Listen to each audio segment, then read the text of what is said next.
ఆరోగ్యశ్రీ పథకం అనేది గుండెకి సంబంధించిన వాటిలో ఎంతవరకు ఉపయోగపడుతుంది? ఏ వ్యాధుల వరకు ఉపయోగించుకోవచ్చు మనం? ఆరోగ్యశ్రీ పథకం గవర్నమెంట్ కామన్ మ్యాన్ కి ఆర్ బిలో పావర్టీ లైన్ ఉన్న వాళ్ళకి ఇచ్చిన it's public health insurance kind. Tertiary centres లో most of the tertiary centres లో ఆరోగ్యశ్రీ అప్లికబుల్ ఉంది. సో ఆరోగ్యశ్రీ గుండెపోటు ఉన్న వాళ్ళకి యాంజియోగ్రామ్ లో ఒకవేళ డిమాన్స్ట్రేట్ అవుతే, బ్లాక్స్ ఉన్నాయని డిమాన్స్ట్రేట్ అవుతే ఆరోగ్యశ్రీ కంప్లీట్ గా కవరేజ్ ఉంది వాళ్ళకి. స్టెంటింగ్ కి కానీ, బైపాస్ సర్జరీకి కానీ, ఈ పేస్ మేకర్స్ కానీ, ఆర్ ఈ అడ్వాన్స్డ్ డివైజెస్ సిఆర్టీ అని హార్ట్ ఫెయిల్యూర్ కి సంబంధించిన కొన్ని డివైజెస్ ఉన్నాయి. సో ఈ అన్నిటికీ ఆరోగ్యశ్రీ పథకం వర్తిస్తుంది. 100% కవరేజ్. ఎవాల్యుయేషన్ మొత్తం చేసి ఏమీ లేదు అనుకుంటే రాదు, అప్లికబుల్ అవ్వదు. బట్ డిమాన్స్ట్రబుల్ డిసీజ్ అంటే జబ్బు ఉంది అని మనం చూపించగలిగితే 100% కవరేజ్. ఓకే మేడం, ఇది పక్కన పెట్టేద్దాం కార్డియాలజీ. ఇది మీ లైఫ్ స్టోరీ కావాలి మేడం. అంటే డాక్టర్స్ లైఫ్ స్టోరీ ఎలా ఉంటుంది ఏంటి అంటే, డాక్టర్ని ఎలా మనం చూస్తామంటే ఒక దేవుని లాగా. హాస్పిటల్కి వెళ్ళిన తర్వాత మీరు చెప్పినట్టు ఇందాల ఓల్డ్ మ్యాన్స్ వచ్చినప్పుడు దేవులా చూస్తారు, మీరేం చెప్తా చేస్తూ ఉంటారు, పోతూ ఉంటారు. సో మీ లైఫ్ స్టైల్ ఎలా ఉంటుంది మేడం? అసలు పొద్దు లేచిన కాంచి అంటే మీ ఫ్యామిలీతో తక్కువ ఉంటారు, బేసిక్గా ఎక్కువ చూస్తే పేషెంట్తోనే మీరు ఎక్కువ టైం స్పెండ్ చేస్తారు, హాస్పిటల్తో ఉంటూ ఉంటారు. సో మీ లైఫ్ స్టైల్ ఎలా ఉంటుంది? డాక్టర్స్ లైఫ్ స్టైల్ ఎలా ఉంటుంది? డాక్టర్స్ లైఫ్ స్టైల్ చెప్పాలంటే అంటే ఎవరైనా పేషెంట్స్ వచ్చి స్ట్రెస్ఫుల్ గా ఉంది, స్ట్రెస్ ఎక్కువ అవుతుంది అని లైఫ్ లో అంటే, నాకు అంటే ఇంకెవరి లైఫ్ మా లైఫ్ కంటే ఎక్కువ స్ట్రెస్ఫుల్ లో అనిపిస్తుంది లోపల. అదే అనిపిస్తుంది, వచ్చే ఫస్ట్ థాట్ అదే. ఎందుకంటే ఎక్కడి నుంచి ఎక్కడి వరకు అంటే ఒక పేషెంట్ నడుస్తూ వచ్చిన పేషెంట్ ట్రీట్ చేయాలి. నేచర్ ఆఫ్ ద డిసీజ్ అవ్వచ్చు, జబ్బు వల్లనే చనిపోవచ్చు పేషెంట్. ఆ పేషెంట్ ని ఇంటికి పంపించాలని పేషెంట్ ఫ్యామిలీ మెంబర్స్ కి ఎంత ఉంటుందో మాకు అంతే స్ట్రాంగ్ గా ఉంటుంది, అందుకే కష్టపడతాం కూడా. ఓకే, కానీ ఆ పేషెంట్ కి ఏమైనా అయినా కానీ, ఆ ఫ్యామిలీ బాధపడేది కానీ, ఆ ఫ్యామిలీ డాక్టర్స్ మీద జరిగే అటాక్స్ కూడా కానీ, ఎక్కడి నుంచి ఎక్కడి వరకు ఆలోచించుకున్నా కానీ, whole of it extremely stressful. You don't know. On table మీద అంటే క్యాథ్లాబ్ లో టేబుల్ మీద ఉన్న పేషెంట్ కి ఒక్కసారి అన్స్టేబుల్ అయిపోయాడు, అరెస్ట్ అయ్యాడు అనుకోండి, మేము తీసుకునే స్ట్రెస్ అంతా ఇంత కాదు.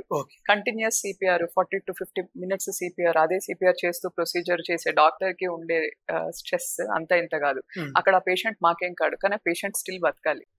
ఆ రిస్క్ మీద, ఆ స్ట్రెస్ మీద ఇంకే స్ట్రెస్ మ్యాచబుల్ కాదు. అందుకే ఎవరైనా వచ్చి స్ట్రెస్ఫుల్ గా ఉంది వర్క్ అంటే నాకు చిన్న స్మైల్ ఇచ్చి వాళ్ళకి కౌన్సిలింగ్ చేస్తాను నేను.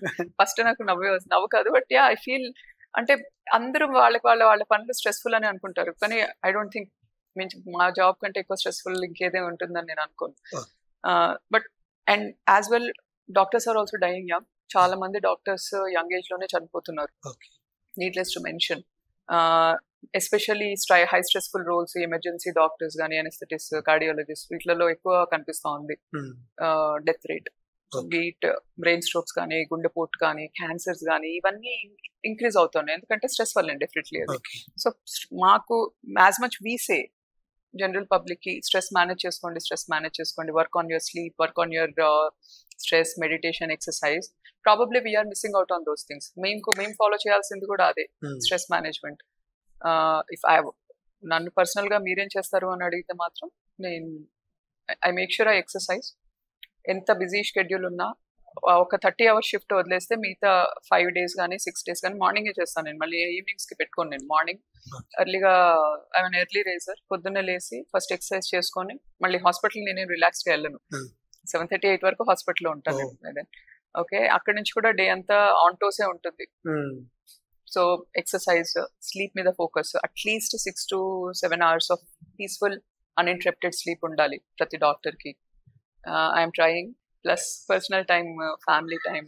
Because at least if it is a female doctor, ఈ మదర్ గిల్ట్ కూడా ఉంటుంది చాలా. ఎందుకంటే వాళ్ళు అందరు చేసినంత చేయలేరు పిల్లలకి. ఒక రిలాక్స్ ప్రొఫెషన్ లో ఉన్న mother are home maker mother కి, ఒక డాక్టర్ మదర్ కి చాలా డిఫరెన్స్ ఉంటుంది. అండ్ ఎక్కడో దగ్గర మనం హాస్పిటల్లో ఉన్న స్ట్రెస్ గానీ, ఇరిటేషన్ అదంతా వచ్చి పిల్లల మీద చూపిస్తాం. సో ఆ గిల్ట్ ఉంటుంది, mother guilt.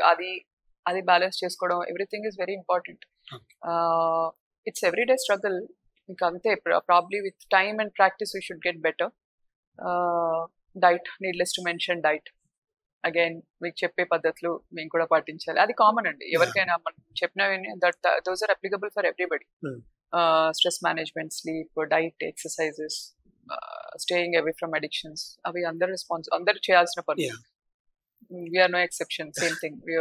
But if you ask me, I follow. I'm requesting you to follow. Yeah, thank you. So that's one thing. Right madam, last and question. అంటే మీరు ఇంత స్లీప్ గురించి చెప్పారు కదా, పండుకోగల నిద్ర రాదు, ఆ ఫోన్ చూస్తూ చూస్తూ టైం అంతా అక్కడే గడిపేస్తా ఉన్నారు. అసలు ఫాస్ట్ గా నిద్ర రావాలంటే ఏం చేయాలి? మీరే చెప్పారు కదా ప్రాబ్లం, కూడా మీరే చెప్పారు కదా ప్రాబ్లం ఏంటో అని. సొల్యూషన్ అంటే నిద్ర రావట్లేదు అంటే ఫోన్ చూస్తూ ఉంటాం మేడం, సోషల్ మీడియా చూస్తున్నప్పుడు. మేబీ ఫోన్ చూస్తున్నందుకు నిద్ర రావట్లేదేమో. అంతేనా? అంటే నార్మల్ పక్కన పెట్టినా కూడా ఏదో ఆలోచించడం కానీ సరిగ్గా నిద్రపోవటం. సో ఎక్సర్సైజ్ ఫస్ట్, బాడీ అలసిపోవాలి. మనం ఈ డెస్క్ బౌండ్ వర్కర్స్ కి వాళ్ళకి అసలు they are just sitting. Exercise అంటూ టైం పెట్టుకొని ఎక్సర్సైజ్ చేయట్లేదు, బాడీ అలసిపోవట్లేదు. బాడీ అలసిపోయినప్పుడు నిద్ర ఆబ్వియస్లీ రాదు. ప్రాబ్లం మీరే చెప్పారు, మీరు చెప్పిన దాంట్లోనే ప్రాబ్లం ఉంది, అది క్వశ్చన్ కాదు. In it self is a problem. So screen time, increase screen time అన్నారు కదా. స్క్రీన్ టైం పెరిగినందుకు మీ స్లీప్ తగ్గింది, నిద్ర రానందుకు స్క్రీన్ టైం పెరగట్లేదు. కాన్స్టెంట్ గా మొబైల్లో ఉంటే it is constantly activating your mind. ఆ లైట్స్ కానీ అందులో ఉన్న కంటెంట్ కానీ కాన్స్టెంట్ గా మీ బ్రెయిన్ ని పని చేసేటట్టు చేస్తున్నాయి. ఓకే, ఒకవేళ నన్ను అడిగితే ఇప్పుడు నా ఫోన్ చూస్తే నా దాంట్లో ఏ సోషల్ మీడియా యాప్ ఉండదండి. యాక్చువల్లీ నేను అసలు I'm not a media person only, because I know ఇవన్నీ ఉంటాయని.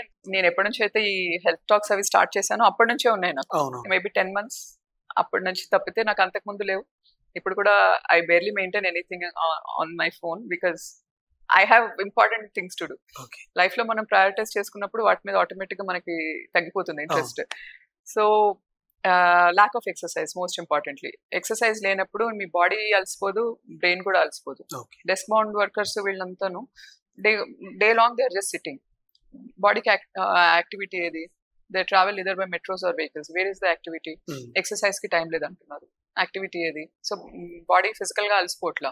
లైక్ వైజ్ అదే స్ట్రెస్ అంతా పైలప్ అవుతూ, ప్లస్ దాంతో పాటు మన బయట తినే ఫుడ్ ఆర్ మళ్ళీ ఇందాక మీరు అడిగినట్టు స్ట్రెస్ అనుకొని దానికి స్మోకింగ్, ఆల్కహాల్ ఇవన్నీ యాడ్ చేసి, సో ఇవన్నీ మీకు ఎక్కడ స్లీప్ సైకిల్ ని డిస్టర్బ్ చేస్తాయి. మీకు ఆటోమేటిక్ గా మీకు నిద్ర రాదు. So lack of exercise and your life style, వీటన్నిటి వల్ల ఏమవుతుందంటే మనకు స్లీప్ సైకిల్ అని ఉంటుంది మన బాడీలో. బయాలజికల్ సైకిల్ ఉంటుంది ఒకటి. It's like a clock. మీ బాడీలో విత్ ఇన్ యువర్ సెల్ఫ్ ఒక క్లాక్ ఉంటుంది. ఒక 10 రోజులు సేమ్ టైం కి పడుకొని సేమ్ టైం కి లేవండి. 11వ రోజు మీకు టైం అవసరం లేకుండా మీరు అదే టైం కి నిద్రపోయి అదే టైం కి నిద్ర లేస్తారు. ఓకే, నాకు నైట్ టైం కొంచెం అటు ఇటు అవ్వచ్చు బికాస్ ఆఫ్ ద వర్క్, కానీ మార్నింగ్ మాత్రం ఖచ్చితంగా 5:15 కి మేలుకు వచ్చేస్తుంది నాకు. నేను most of the times 70% of the times నా అలారం కంటే ముందే లేస్తాను, ఎందుకంటే నాకు అట్లా ఫిక్స్ అయిపోయింది. So your biological clock or circadian rhythm, దాన్ని సర్కాడియన్ రిథమ్ అంటారు. సో మీ బాడీని ట్రైన్ చేయండి. మేక్ ష్యూర్ ఒకటే టైంకి, లెట్స్ సే బిట్వీన్ 9 to 9:30 అనుకుంటారా, 10 to 10:30 అనుకుంటారా, బట్ అదే టైంకి పండుకోండి ఎవ్రీడే. సేమ్ టైంకి పండుకొని సేమ్ టైంకి లేవండి. ఓకే, ఆ అలవాటు చేశారనుకోండి, దట్ విల్ హెల్ప్. అండ్ మీరు ఎప్పుడైతే పడుకోవాలనుకుంటారో, లెట్స్ సే 10 o'clock పడుకుందాం, అట్లీస్ట్ ఒక 2 hours ముందు నుంచి బిజీ థింగ్స్ కానీ, ఎక్స్ట్రీమ్ అంటే ఎక్కువగా చేసే పనులు, బిజినెస్ యాక్టివిటీస్ కానీ ఇవన్నీ అవాయిడ్ చేయండి కొంచెం. ఎక్స్ట్రీమ్ బిజినెస్ యాక్టివిటీస్ కానీ, ఎక్కువ ఆలోచించడం కానీ, ఇందాక మీరు అన్నట్టు మొబైల్ అది కానీ, అవన్నీ కొంచెం అవాయిడ్ చేయాలి. అవి మీరు ఆ సైకిల్ మెయింటైన్ చేయాలి. Okay, and avoid coffee, tea after 4 PM. 4 తర్వాత caffeine keeps you up 100%. Morning is fine. Morning కాఫీకి ఉండే అడ్వాంటేజెస్ కాఫీకి ఉన్నాయి. సో మార్నింగ్ తీసుకోవచ్చు, పర్వాలేదు. But after 4 avoid coffee or tea and smoke and alcohol ఇవన్నీ అవాయిడ్ చేసి కొంచెం ఎర్లీగా ఫుడ్ కూడా ఒక 2 hours before you go to bed finish చేశారు అనుకోండి, అరిగిపోతుంది, పీస్ఫుల్ గా ఉంటుంది, విల్ గెట్ గుడ్ స్లీప్. మా లైఫ్ అయితే మేడం ఎలా ఉంటదంటే, ఎప్పుడు తింటామో తెలియదు, ఎలా ఉంటామో తెలియదు. మాకు కూడా గ్యాస్ట్రిక్ సమస్యలు చాలా ఉన్నాయి. ఒక రోజు మీ హాస్పిటల్కి వచ్చి చూపించుకుంటాం మేము. Thank you madam, thank you so much. Me time మాకు ఇచ్చినందుకు, పేషెంట్ ఉన్నా కూడా మాకు థ్యాంక్ యూ సో మచ్.